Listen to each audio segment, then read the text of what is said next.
Yan guys.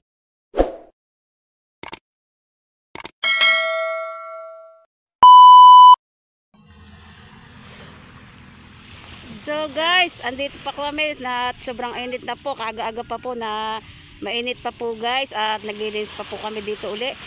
So bawat gising po namin ng umaga, sobrang dumi po dito. Kahapon po linis na linis. Ngayon po pagkakadumi na naman po. Ate, hawakan mo. Umupo ka te. Diyan, umupo ka para Anong pipindutin? Wala kang pipindutin, hawakan mo lang. Papagayan. Ang kamay mo baka kay tahayang. Diyan. Iharap mo sa akin. Diyan. Malikot ka. Yan po guys, at talaga po namang araw-araw po ito nililinis namin. Talaga po yung gigising po kami ng umaga guys. Sobrang dumi na naman po guys. Pero po naman po yung tambak po yan. Oh. Kapon po guys ay linis na linis po naman po yung aming pinalight na ngayon. Pag ako yan isusunod po papagayan ng camera ha.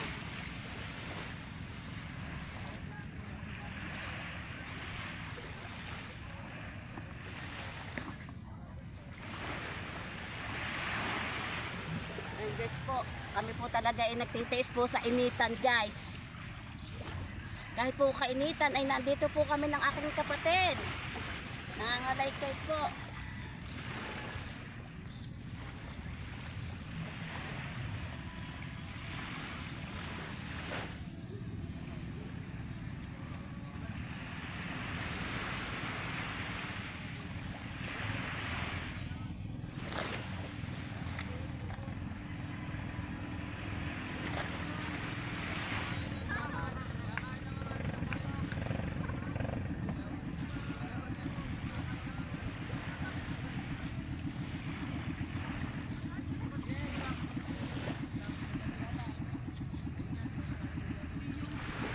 Liko.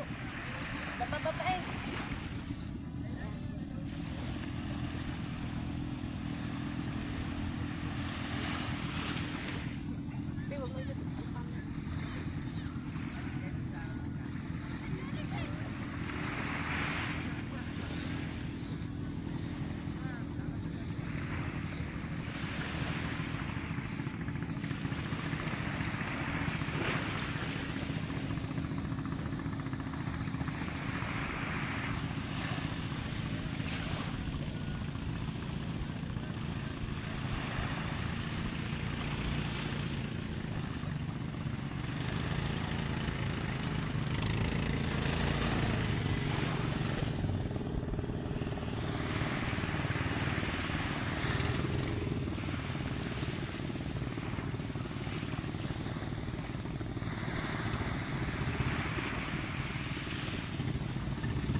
Lalo po guys pag po malapit na po ang tag-ulan, lalo na po kaming hirap na hirap po dito kasi pong malalaki pong kahoy, kung ano-ano pong basura ay dinadala po dito po ng ng tubig sa dagat.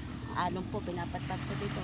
Hirap na hirap po kami dito, lalo na po guys sa tag-ulan. Kami po ay, pag po tag-ulan ay nakakaputi po guys po kami dito.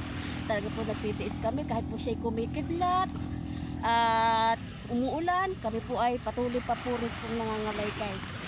At para po kami ay may pang gastos po, kahit po ay 3 araw lang po ay pinagtitiisan po namin at pambili po namin disbuyo ng bigas.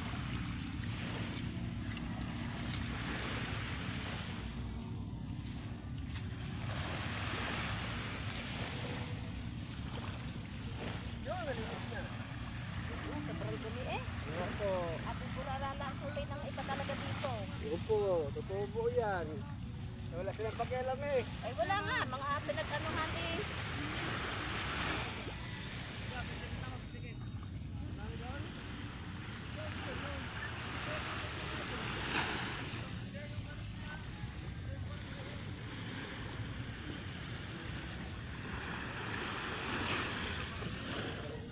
Oh, malinis na ano to, Tay? Kahit naman anong linis eh, ano eh, walang magawa eh. Mga tayo basta lang tapunan ng tapunan. Bukas madumi na naman po to.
Guys, kami po ay maaga po talaga pong pumulas dito.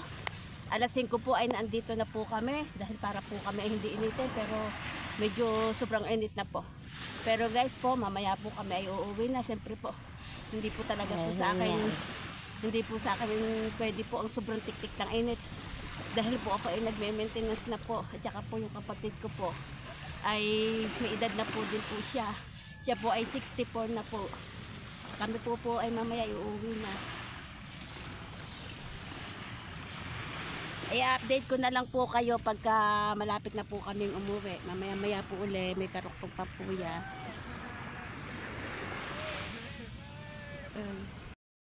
Yan guys, pauwi na po kami at mamaya na lang pong hapon pambalik po namin. At para po akong hinihingal na. Parang nahihirapan na po ako huminga. Kainit po. Yan. At mamaya na lang po uli. Kung kayo i-update, pa po kami ibabalik ditong alas 3. Yan, hanggang dito na lang po. Bye-bye.